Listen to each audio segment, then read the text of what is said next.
Elle se lève tous les matins, avec la boule au ventre. Quelques-uns ne sont pas malins, des moqueries, elle est le centre. Elle cherche du réconfort, ouais le soir quand elle rentre. Elle sait, elle est au nord, et tous les jours présente. Ça commence dans la cour, se poursuit dans les couloirs. Ses appels au secours sont ignorés par la plupart.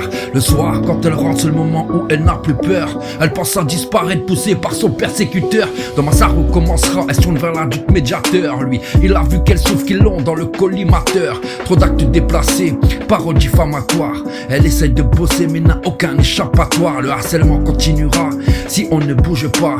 Des âmes s'envoleront et des familles ça détruira. Un père, une mère, frères et sœurs traumatisés. Pourquoi attendre un drame avant qu'il soit pénalisé? Pourquoi attendre un drame avant qu'il soit pénalisé? Combattre le harcèlement, qu'il ne soit pas banalisé. C'est un peu comme Maxime, lui qui refuse d'aller en cours. Angoisse au maximum sur le chemin, fait demi-tour. Il cache tout ça à ses parents, raconte quelques bobards, masque les apparences. Rentre avec un coca, il aimerait les faire taire. En veut à la terre entière, insulté de tout part, carbone dans toutes les matières. Les moqueries sont journalières, ça finit par l'user. Maintenant avec le net, ça continue sur les réseaux. Agir contre le harcèlement, les manches se retrousser. On a pris du retard, de l'énergie, faut débourser. Non, t'as pas le droit d'être comme ça, prends 2 minutes, arrête-toi.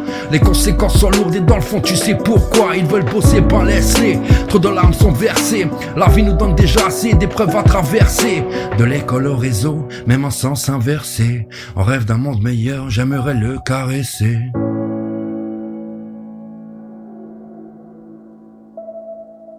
On rêve d'un monde meilleur, j'aimerais le caresser.